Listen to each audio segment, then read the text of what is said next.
everybody. It's Thursday afternoon at 1 o'clock, and as you know, well, it's probably like 2 minutes past 1. As you know, every Thursday around 1 o'clock, we bring this HubLive to you straight from the Smart Hub. So welcome to our HubLive. I'm here with a very exciting guest. We are back to our structure and our system, which we'll be talking about very shortly. But let me introduce you to Emmagen Carr. Now, Emmagen is with the Institute of Managers and Leaders. Emmagen, how are you? Very good, thank you. Thank you for having me. Oh, excellent. I can't wait for us to talk today. I think I've had to wait like weeks before you were available to chat to me. Been on the road a little bit. Been on the road? Oh, that's exciting. Where did you go to? We've had events all over the state these last few months. So we've been Cairns, Townsville, Mackay, Rocky, well, local in Rockhampton. But that's sort of where my region stretches, and then down to Bundaberg as well. So oh, wow. All over. Wow, that is all over the place. That's awesome. That's really awesome. So as you all know, the reason why we at the Smart Hub do these Hub Lives is to encourage business owners to adopt technology and modern best business practice so that you can become more profitable, more sustainable as a business, so that the actual experience of being in business can be a bit more enjoyable and easy, so that we can save time and save money. So we do that by I do that obviously by interviewing some amazing experts.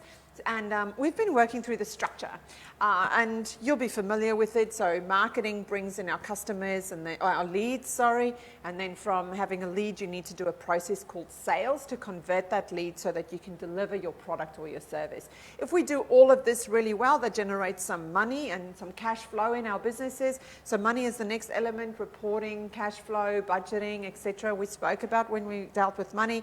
We need some systems to be able to run this thing predictably and easily, and of course one person in business can't get to everything, so we need a team to be able to run the systems that do all of the other elements really effectively.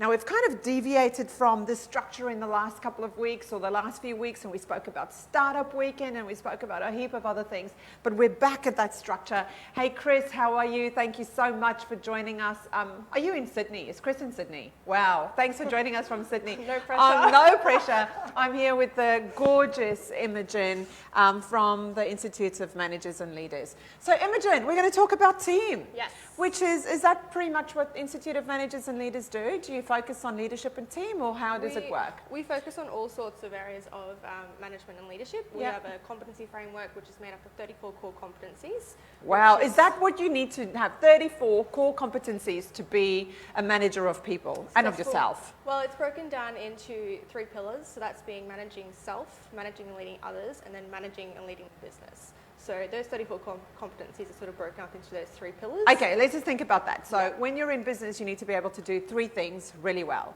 You need to be able to manage yourself. Yep. And watching this, it's really interesting if you do a little bit of a, where do I sit in managing myself on a scale of 1 to 10? Just a little mental rating. Then managing others. And kind of think about that. Where do you sit on a scale of 1 to 10 in managing others? And then there's a skill component, knowledge and skill component, managing the actual business, the strategy, and etc., managing everything that needs to happen in business. Okay, very good. And 34? 34 across the 3 pillars. Very good. Tell us a bit more. So that's sort of what underpins the Institute. That's where we drive a lot of our programs out of, and our events and our webinars and content. So I suppose in terms of teams, that definitely sits in managing others. But I think it's important to know, and to be able to successfully lead a team, you have to be able to manage and lead yourself before you can successfully lead a team. So IML have a bunch of resources available online, locally, through webinars and whatnot, which can assist people in, one, transitioning into a new management role and having to lead a team for the first time, or perhaps one of the other local Smart Hub members is looking to expand their organisation and their business, and they want to recruit a team for the first time. All of a sudden you're going from a solo, I do everything is within my control, and now you're needing to delegate and put trust in your team to sort of support your own vision and mission. So that's where sort of IML comes in and provides our managers and leaders with the soft skills to be able to do that successfully. Okay, excellent. So that I think is what we need to talk about today, what that means. Chris, you're in Bali, you lucky fish. Oh my goodness. And we're in Rocky. Bali, Rocky, it kind of almost, if you put a lot of imagination into it, it almost rhymes. Bali, Rocky. So close. So close. We're super jealous. Hope you're having the absolute best time. Okay, so the first thing is managing yourself. Hey, Anna Marie or Anna Maria.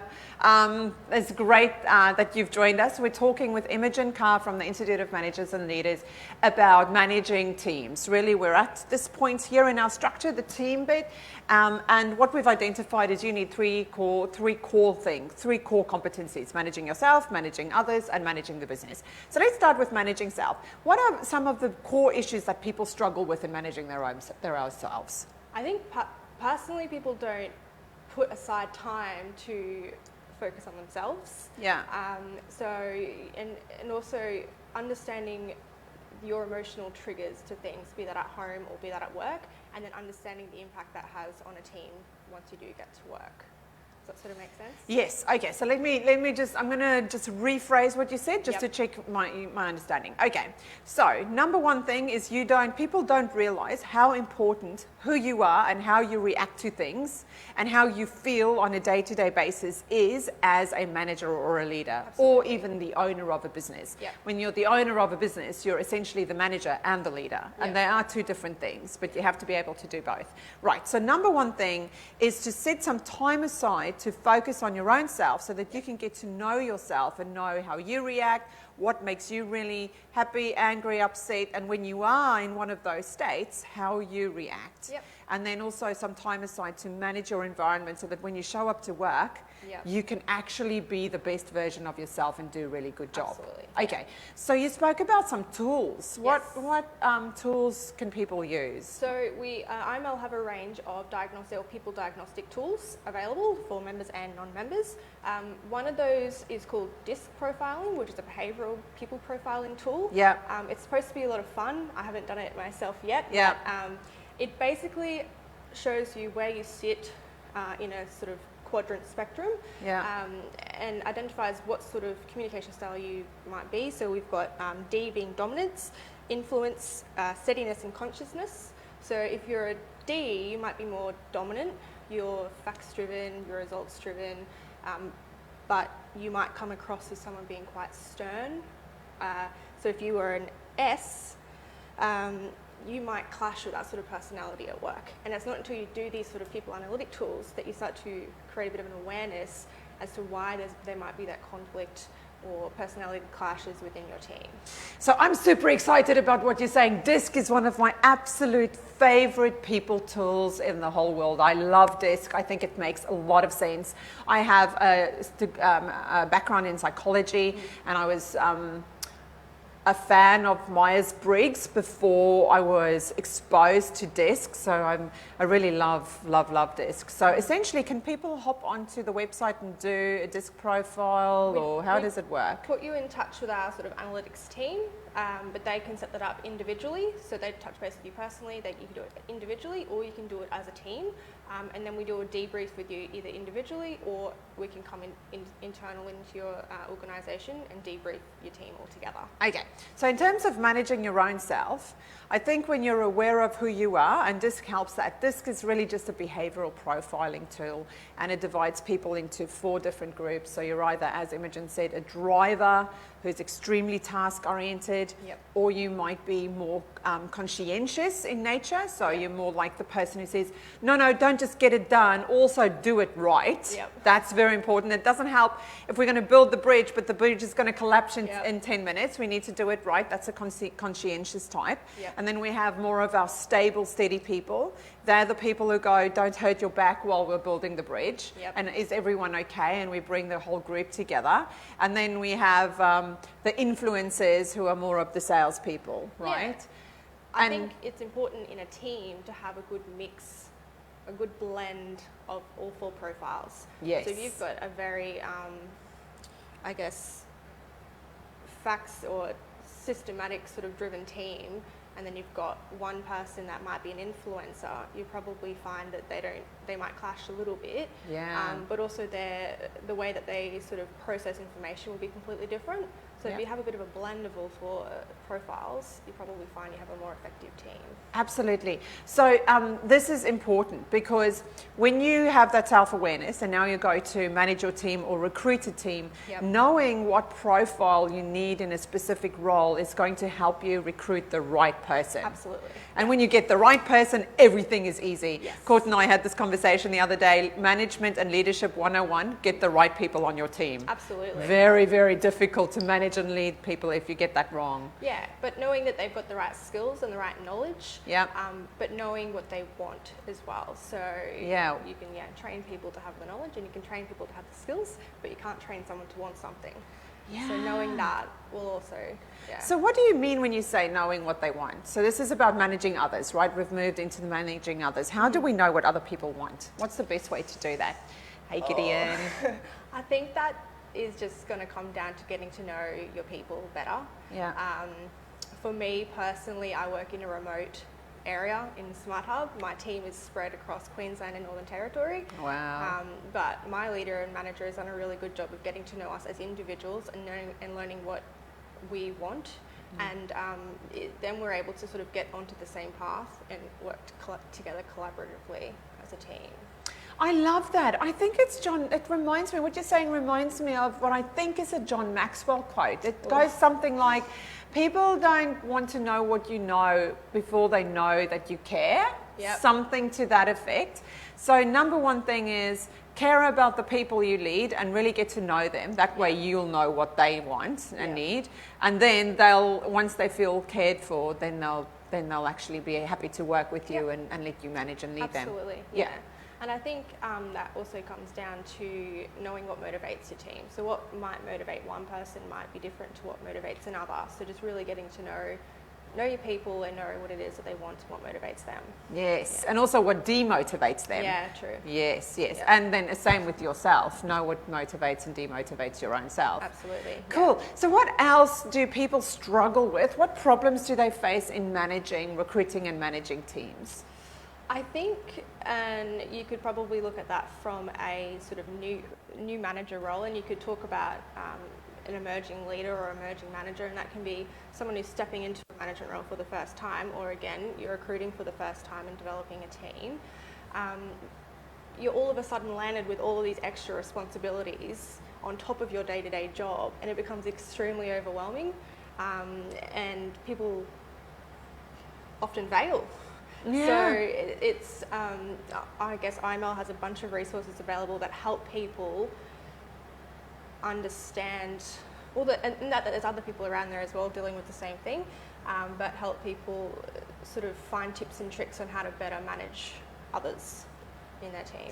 That's good. What's your favorite resource? Tell us a little bit more detail about the thing that you think will help most. So if there's a practical thing that, let's say I am actually recruiting someone for our Smart Hub team. If you know of someone who can provide some admin support and front desk support, let me just get that in there.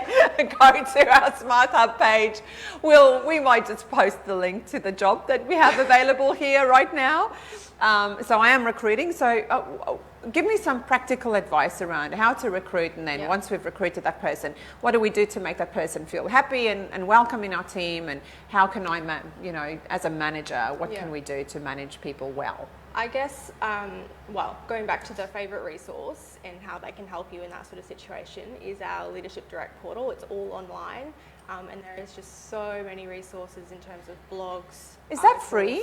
Free for members. That's free for members. Yeah. So and so you become an IML member, and then you get that free access to a heap of resources. But the best thing that I love about it is if you're in that situation where you need to recruit a team for the first time and you don't know where to start, or you need to set up an organisational structure or something like that, you can go on into the portal, type it in what you want, and it pops out sort of in time increments, 5-minute briefings, 20-minute sessions, extended webinars, that sort of thing. And the world's your oyster. It's got a bunch of online resources. The other thing that you could do in that situation as well, if you're a first timer in sort of needing some help or advice is to lean on a mentor. And I haven't yet had a mentor, but I love that IML has the option, also free for our members, but there's just something about leaning on other people that have been in that situation before you and learning from their successes and their failures. 100%. Mentorship is incredibly important. We offer some mentorship here at the Hub too, but not HR specific. We do have someone who offers HR specific mentorship, but in terms of management and leadership, I think IML will be the best resource. Yeah, it's good because it doesn't matter what industry you're in, what level of career you're at, whether you're an aspiring manager or a leader or wanting to progress. You might end up with a mentor in a completely different industry to you, but is going through the same thing in their career. So that's sort of another thing that we can help people in those such situations with. Oh, excellent. I really like that. So if we go back to the desk, just to give everyone the option, if you are actually interested in accessing this information about DISC or how to take a DISC test or what DISC means, please comment below, or you can just send us a private message if that comfortable for you to do, and we'll certainly get back to you with some detailed information or more detailed information around how you can access some online links to take the DISC test to learn more about yourself, and also where your team is able to access that information, so that once you realize who you are and who they are, then some of the issues disappear, because it's just a matter of approaching things from a different perspective. Absolutely. Right? Yeah. And I think what's so interesting about teams, you mentioned before that it's important to have a group of different kinds of people. There's definitely strength in that diversity. Absolutely. Yeah, and I think as managers, one of the mistakes we commonly make is to recruit people who we like, and because we like them because they are like us, and then we end up with a very one-sided team in terms of attitude and skill set, and then that weakens the team over time, right? It's definitely important to have diversity within your teams. Yeah. And I think gender diversity, but also just diversity in skills and personality. And cultural diversity helps as well. Emmagen, what else can you share with us around managing teams, managing yourself, managing the team, or managing the business? Something really interesting that I learned just a couple of weeks ago, and through one of our masterclasses, but we also had a webinar on it yesterday, is the idea around, or how to keep your team motivated. Yes, we need motivation. Yes.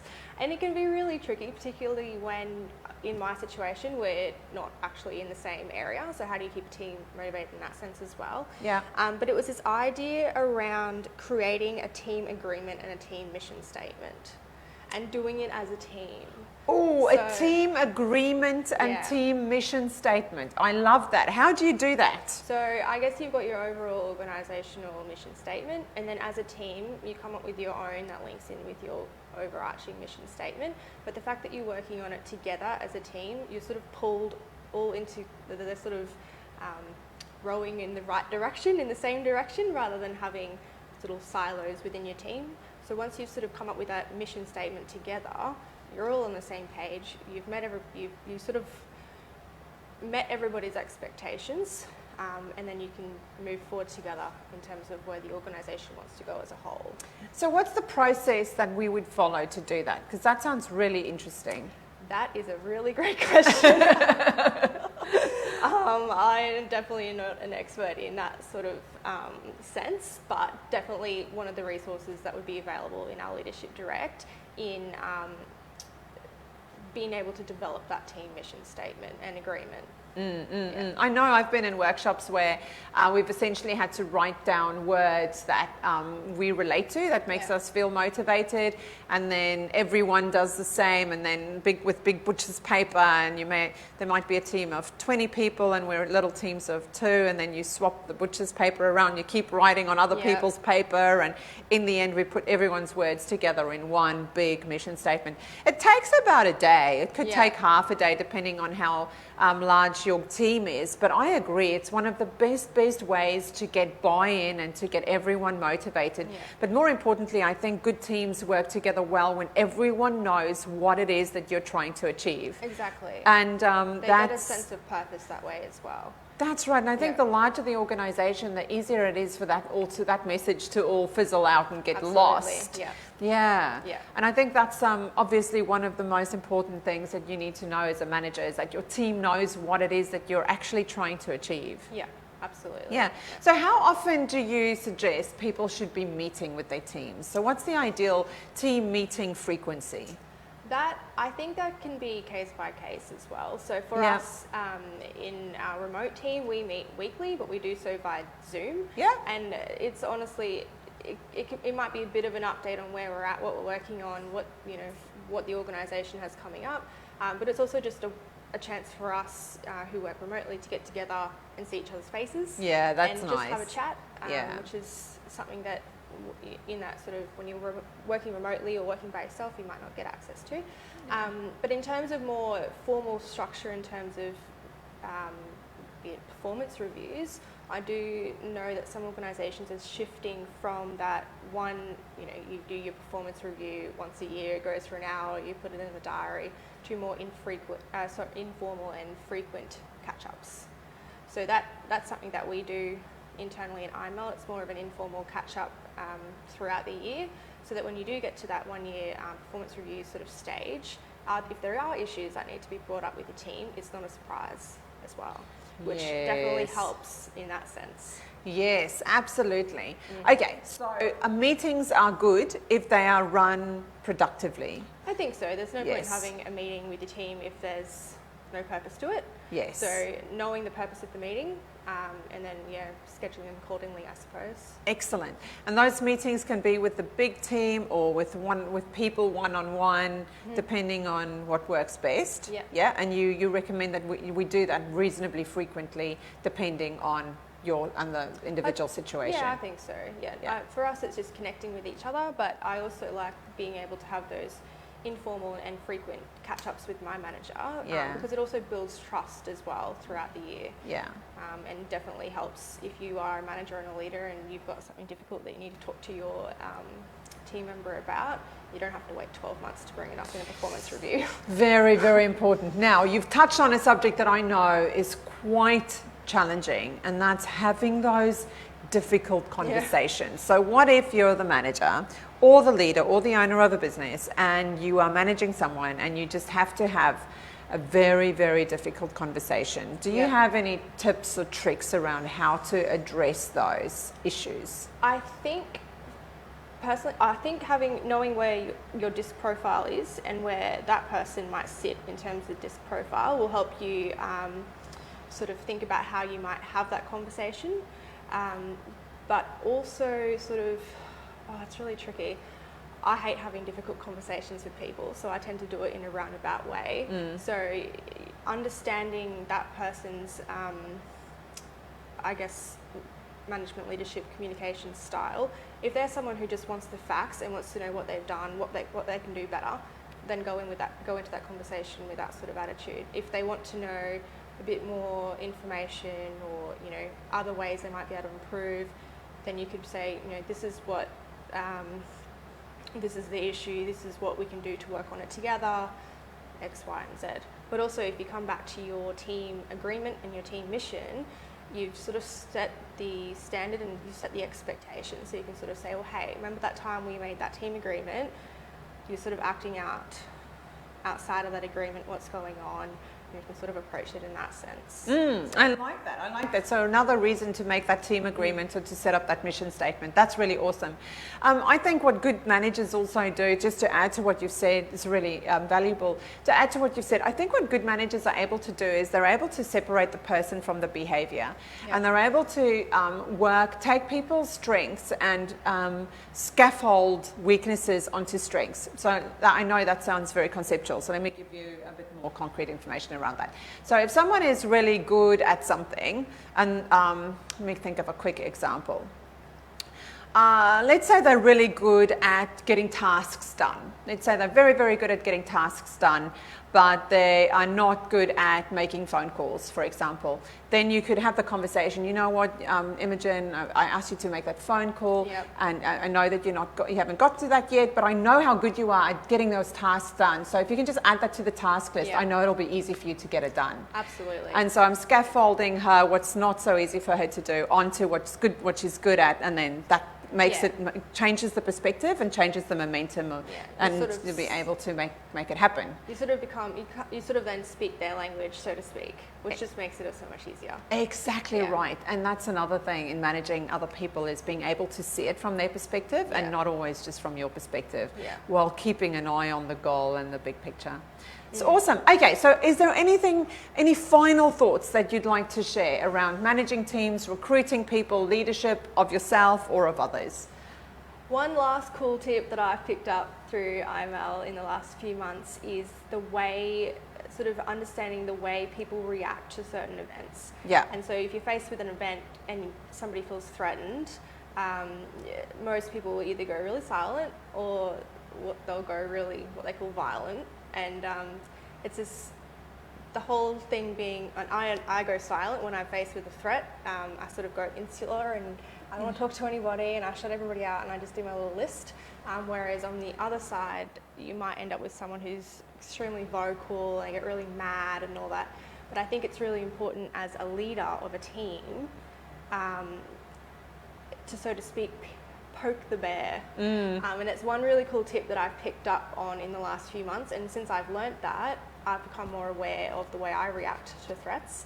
And I think as a manager and a leader, you'd rather know what you're dealing with in those sort of situations. 100%. So poke the bear, know what you're dealing with, rather than have somebody who will go off and be silent and not talk to you about what the issue is. Oh, I love that so much. Okay, so just to add to what you said, which is so important, when you manage other people, really it's almost whenever any person is confronted with any change whatsoever, it could trigger the fight and flight reaction, right? So it triggers this back part of your brain over here, which means all the blood flows away from the frontal cortex, which means you're not probably as logical as you should be. And what's interesting is that's usually when the stakes are high. So you're in a difficult situation where the stakes are high, and instead of being logical and methodical in your approach and what you say, your fight and flight is triggered, and it can happen to anyone. It happens to you, to me, to everyone, right? So as a manager, what you're saying is poke the bear. So put the people you lead in situations where you can tell what their natural reaction is to that fight and flight being triggered. So they're either going to go silent, flight, or they're going to go violent, fight, or as far as I'm aware, there's a third one too, which is freeze, which is people just do absolutely nothing. Which, if you're a manager, and what happens if you're a manager and you're frustrated with a team member, and you start having a difficult conversation and you activate the fight and flight in your team member, and they're frozen, so they're literally unable to move and they're just kind of staring at you, then as a manager, that makes you feel like they're not listening or they're not reacting, so you're escalating your own communication to get a reaction, and the more you do that, the more frozen that person will be, and you can imagine how badly that can end. So I really love that. Get to know your team, and get to know your own self. What do you do? I know I'm a flight person. And often when I have difficult conversations, I'm like, I have to go now. And people that are close to me know to not let me go, because I just want to run away, and that's not going to help anything. So they actually go, you are running away, you need to stay, and we need to sort this out. And I'm like, you are right, I still want to run, but I'll stay. And it's helpful when you know yourself, and it's helpful when you know other people. And I think that's all about teams. Teams is not having conflict. Teams is being able to pull together and through the conflict work out a better solution to get the job done. Absolutely. Knowing, like you said, knowing yourself and knowing your team, knowing your people, you'll end up with a much better performing team. Love that. Emmagen, thank you so much. So how long have you been part of the Smart Hub for? I think since January this year, so I've, 6 months, 7 months? Oh, almost eight months. Oh my goodness, almost 8 months. You have a really cool desk in the ring area of our co-working space, just into that other room. It's been really great. Have you enjoyed your time with us? I think so I've come from an office that was very isolating, not isolating, but I work by myself. So I'm a very much a people person. So I need the hustle bustle around me. But it's been fantastic working in the Smart Hub, meeting new people. You never know who you're gonna meet in the Smart Hub. That's true. You never know. There are always new people hanging around. So what's your favorite thing about the Smart Hub? I think I love the resources that are available. The Smart Hub Live every week. And also the events that you guys put on. Not often around for them, but I love that they're there, and the fact that you can watch them afterwards through Facebook as well is really handy. Have you found that useful? The fact that we live them and they're there as a resource? That's awesome. That's really awesome.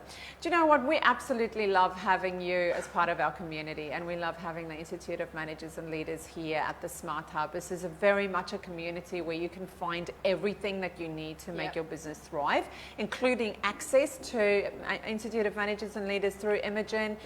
If you become a member, you also get free access to other mentors within the organization, specifically related to managing and leading people and HR and recruitment and anything you can think and of. anything, as well as access to mentors, as I mentioned, and to the actual information. Yes, so it's an amazing organisation. I've had a bit of a association with the Institute of Managers and Leaders when it was called AIM back in the day.